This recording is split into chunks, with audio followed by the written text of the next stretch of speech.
Bonjour tout le monde. Aujourd'hui, on va aller chercher les instructions originales venues de nos ancêtres et on va témoigner aussi la grandeur de son épistémologie. Alors, pour commencer cette grande journée, on va commencer avec un concept clé dans la philosophie indienne et amazonienne aussi. Et cet concept clé, cette racine épistémologique, vient dans la forme de qu'est-ce qu'on dit Yanantin, Masinitin. Mais dans ce cas-là, on va juste tenir en compte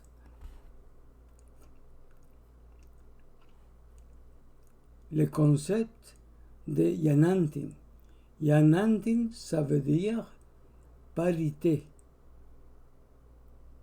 Le jeu dynamique et cosmique de deux instances opposées mais complémentaires, comme la nuit est suivie par le jour, l'homme est complété par la femme. Les nations de l'aigle sont complétées et complémentées aussi par les nations du condor. Et en fait, il y a la prophétie qui nous dit que la rencontre de ces nations indigènes, de ces nations qui ont rentré dans leur maturité, sera quelque chose qui arrive à notre planète juste pour aider l'équilibre et l'harmonie entre le monde humain et le monde naturel. Dans l'histoire, on a terminé pour représenter l'humanité d'un côté et d'un autre côté, on trouve la nature. Et étant donné nos taux de développement, on trouve que l'humanité a devenu une force opposante à la nature. Le monde occidental, les penseurs occidentaux, ils essayent de s'éloigner le plus possible de la nature. Ils oublient qu'on viendrait toujours de la planète et on reviendrait une fois que nos corps sont décédés à la nature aussi. Et nous autres, comme des êtres humains, on a besoin de la nature pour continuer notre chemin vers l'éveil. Et c'est dans ce contexte de crise à nos jours, la pandémie, la crise climatique, la crise énergétique, les crises politiques qui sont partout, et beaucoup d'autres crises qui ont en fait mis une sorte de chaos sur notre existence. Alors, ça nous fait bien écouter la parole de la sagesse qui vient de nos ancêtres. Ça nous fait bien de se laisser mener par nos mains, par la sage histoire de nos ancêtres qui ont appris à vivre sur une planète en harmonie, en paix et en respectant les lois naturelles. Et c'est justement dans ce contexte que mes ancêtres de la Confédération Inca ont développé la notion de Yanantin et Masinitin.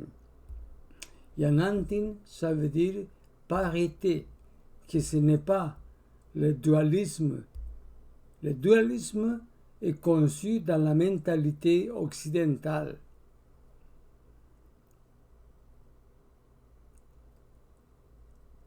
Moi, je préfère d'appeler cette sorte de dualisme le dualisme des champs de force complémentaires mais opposés, comme le yin-yang, qui contient deux instances. Et une instance est l'opposé et complément de l'autre partie. Et cette partie, cette première instance, il possède aussi la semence de son opposé. Nous autres, les nations indigènes qui viennent de la Confédération Inca, de Tawantinsuyu ou Puchinsuyu en Aymara, on a soutenu la nature cosmique de ces principes. Yanantin, c'est quelque chose que ça arrive à tout moment et n'importe où.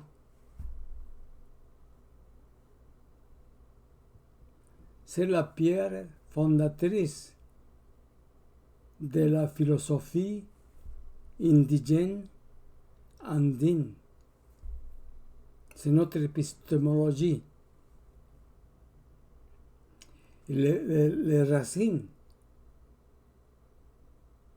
du mot Yanantin, c'est Yana, ça veut dire support, assistance, aide.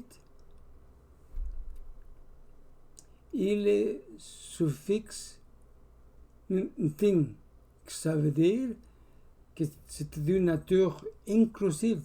On va tous inclure. Parce que, comme j'ai expliqué auparavant, l'individu, c'est juste une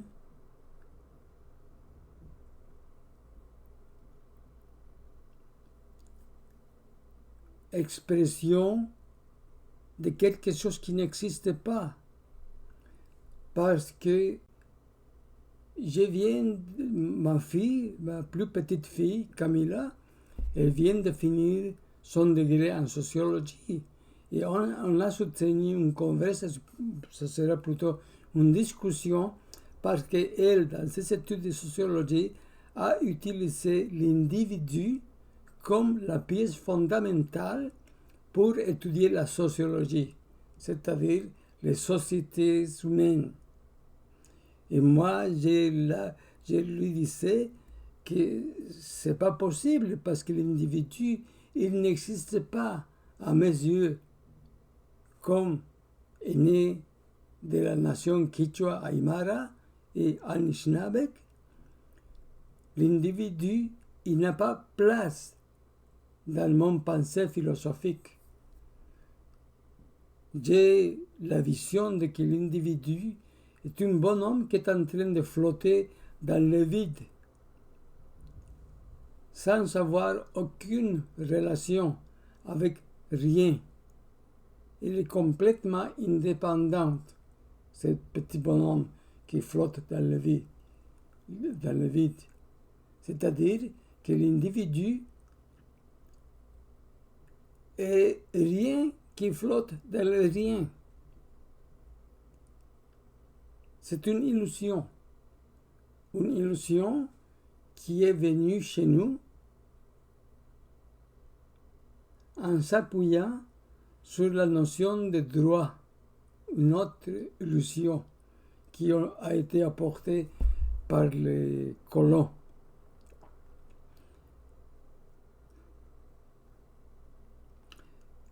Le suffixe ntin, ça veut dire aussi qu'il y a une tendance à totaliser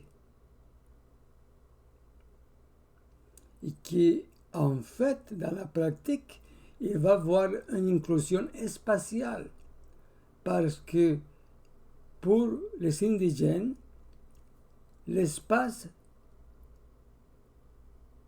c'est l'existence de ce qu'on croit.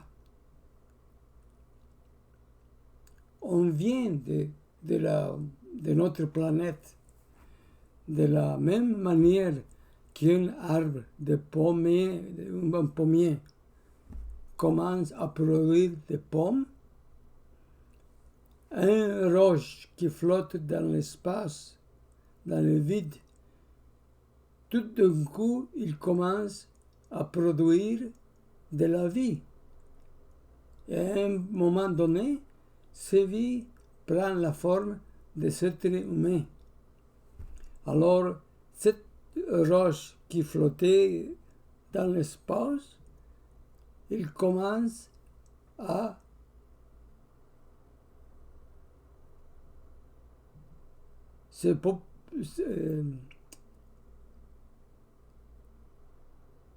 à produire des gens. Ainsi comme les pommiers, ils pomment, la planète, il commence à se remplir de gens, de vie. Et la planète elle-même est un système vivant. On peut sentir les battements de son système circulatoire.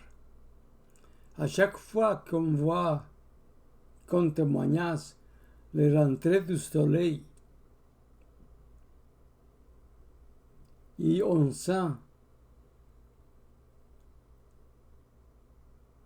le grand manteau noir de la nuit s'élargit sur nous autres.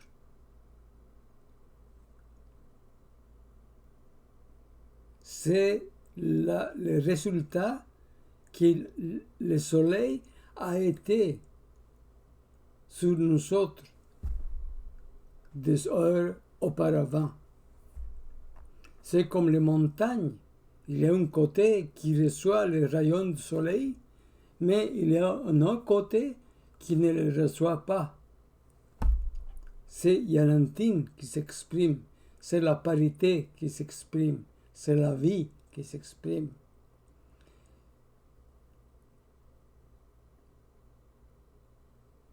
Comme il y a l'homme qui va aller chercher sa copine, sa moitié préférée, pour former une famille, c'est aussi une expression de Yanantin. Et le Masinitin, il va venir pour épurer cette Chachawarmi, cette union d'un homme et une femme. Et cette couple, le couple, il va avoir le respect et l'amour de les siens pour devenir une autorité chez eux. Et cette autorité, il va juste gagner en prestige à mesure que le temps il passe. Alors, les Yanantin, on peut aussi les nommer comme symbiose. Moi, je sais que Charles Darwin avait promovu la notion de la compétition entre les espèces, et les espèces les plus fortes physiquement allaient gagner cette compétition et survivre et passer leur génétique aux prochaines générations pour justement continuer l'existence d'une espèce donnée. Mais les indigènes, on ne croit pas vraiment dans la lutte compétitive pour améliorer. Plutôt, on croit que Yanantin, la parité, il va s'épurer quand le concept abstrait de Yanantin, il va souffrir l'effet de Masinitin, parce que Masinitin, il va venir pour fixer le Yanantin, pour l'épurer, pour avoir une version épurée du couple. Et quand le couple reste comme couple, comme père, pour longtemps, et ils vont avoir ces enfants, c'est parce que Masinitin a venu pour épurer cette relation. Alors les enfants sont l'expression épurée de la relation originale, c'est-à-dire entre le chacha, homme, et la warmi, la femme. Alors on a besoin de tous ces deux phénomènes, Yanantin et Masinitin, pour avoir en réalité, en concret, l'existence de quelque chose qui améliore le Yanantin. C'est quand les ponts qui unissent deux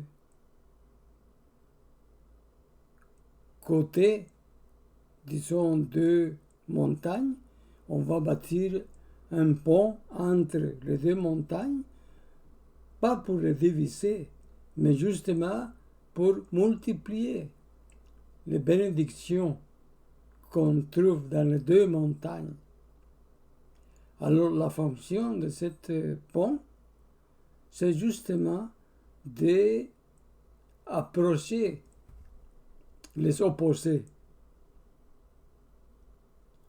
Et c'est comme la symbiose quand on voit des poissons, par exemple, comme les requins, ou des poissons ou mammifères de l'eau aquatique qui sont très très grandes, on ne va pas voir toutes seules. Ils vont toujours être avec des poissons plus courts qui vont accompagner ceux qui sont plus grands. Ça, c'est de la symbiose. Et aussi, le chachawarmi, c'est aussi une sorte de symbiose qu'on s'appuie, on s'associe, on s'assiste, on s'aide.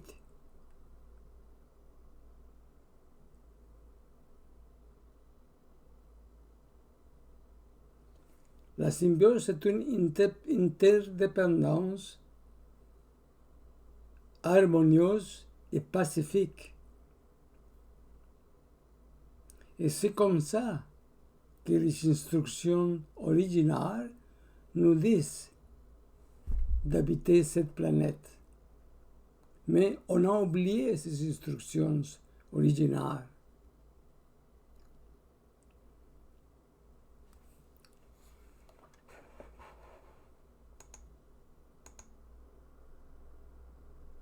Ici, on a un bas-relief dans une des ruines Inca, où on voit parfaitement comment les Chachawarmi forment une unité parce qu'ensemble, le couple, le père, ils vont accomplir plein de choses. Et par exemple, ici, on voit que le couple, dans ces ornements qu'il porte, mais les ornements comme tels, ils contiennent aussi un père à chaque instance. Par exemple, ici, on voit 2 branches. À la fin de cette branche principale, on trouve encore la branche qui devient 2, parce qu'on veut mettre de l'emphase à la notion de parité. En fait, ce n'est pas 2, sont un père. C'est la parité qui est en train de s'exprimer ici. On trouve ici 2 petits singes à chaque côté. Ici, et de l'autre côté aussi. Puis ensuite, on continue à trouver des éléments, des animaux. Ici, on voit un serpent. Ici, les serpents sont les cheveux de la femme. Et c'est comme ça, dans l'art, c'est un pétroglyphe celui-ci. Parce que juste comme ça, ils vont tenir l'équilibre et l'harmonie ensemble. Il n'y a pas une autre manière d'exprimer cette loi de la pensée andine qu'on appelle Capac. Ça, c'est la première loi de la pensée andine qui se comporte en spirale. Mais je parlerai à propos de cette forme plus tard. Et ça, c'est le projet cosmique des peuples indigènes sur la planète. Tous les peuples indigènes ont formulé que le principe de base, c'est la parité. Et ce n'est pas l'individu comme dans l'Occident. L'individu occidental, c'est juste une illusion et quelque chose qui est apparu dans la pensée des idéologues occidentaux et qu'on le tient comme vrai. Et on fait nos études en pensant toujours qu'à la base de toutes les choses qui s'expriment dans la réalité, il va y avoir des choses individuelles qui vont expliquer le tout. Et ça, c'est une illusion, parce que ça n'arrive pas comme ça. Plutôt, c'est la parité qui donne naissance à toutes les choses qu'on perçoit dans la réalité. Dans la prochaine diapo, on voit la même chose. On voit aussi un bas-relief, et je pense que celui-ci, il vient de Tiwanaku, en Bolivie, et que c'est aussi une manière de montrer Yanantin, la parité. On voit que un genre, il va compléter l'autre, le genre opposé.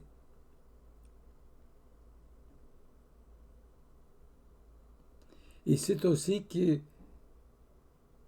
en fait, le mythe de création de la culture inca est basé sur la légende de Manco Cápac et Mama Ocllo. Ces Chachawarmi, c'était à la base de l'existence de la nation inca, du projet de civilisation inca, où il y avait pas mal de nations qui ont fait partie.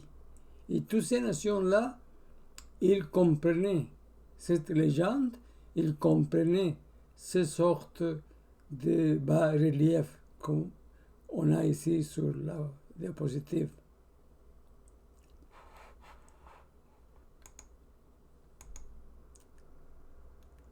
Et pour expliquer notre constitution cosmique, il faut qu'on comprenne qu'aussi le monde est composé de deux hémisphères. L'hémisphère du nord, c'est-à-dire au nord de l'équateur, que c'est la ligne rouge, et l'hémisphère du sud, qui c'était au sud de l'équateur. Alors, ces deux pôles, le pôle du nord et le pôle du sud, sont aussi comme un tchatchaouarmi, parce que les nations qui représentent l'aigle sont ceux qui habitent au nord de la planète. Et les nations qui habitent le sud de la planète sont leurs opposés, mais aussi leurs compléments. Alors, pour connaître tout le cosmos, il faut se mettre en cercle, toutes les nations du monde, et partager qu'est-ce qu'on sait, partager la sagesse ancestrale qu'on possède. Et c'est juste comme ça qu'on va être capable de voir le tout. Et en fait, il existe chez nous la prophétie de la rencontre de l'aigle et le condor. Ça sera quand les nations indigènes, les nations qui ont rentré dans sa maturité du Nord, vont rencontrer à nouveau les nations du Condor, les nations du Sud. Et ils vont partager. Et le partage, c'est une instruction originale que la création nous a dictée. Le partage, il faut tout partager. Alors, dans la prophétie, on a déjà commencé à se mettre ensemble. Les nations indigènes qui ont survécu le colonialisme, le capitalisme, l'impérialisme et le patriarcat. Et maintenant, ils vont se rencontrer avec ses sœurs et frères qui viennent du Sud. Les nations rentrées dans leur maturité aussi, qui représentent le condor. Alors la prophétie, c'est quelque chose qui est en train de se passer. Et comme résultat, on pense qu'on va avoir un monde qui est encore viable, un monde qu'on pourra passer à nos enfants pour que les autres commencent à dérouler leur vie. Alors, en conclusion, il y a une certaine portion du ciel qui est observée par les nations du Nord, de la même manière qu'il y a l'autre moitié de l'univers qui est regardée par les nations du Sud. Et l'observation de deux composants de la parité, ils vont avoir la conception de tout l'univers. Et c'est pour ça que la prophétie est si importante. Dans le Sud, on voit 7 sortes de ciel. On voit toutes ces constellations. C'est bien sûr disons qu'une représentation illustrée du cosmos à partir du Sud, ça va être plus complexe que cette diapositive-ci. Mais j'utilise cette diapositive parce que justement, il ne complique pas trop la cosmologie du ciel du Sud. C'est juste comme ça. Et en fait, ici, on trouve la constellation qu'on va étudier et que mes ancêtres Inca, ils ont étudié la même chose. C'est la constellation qu'en latin on dit crux et qu'en anglais ça sera the Southern Cross ou en français ça sera la croix du Sud et en latin ça sera cruz.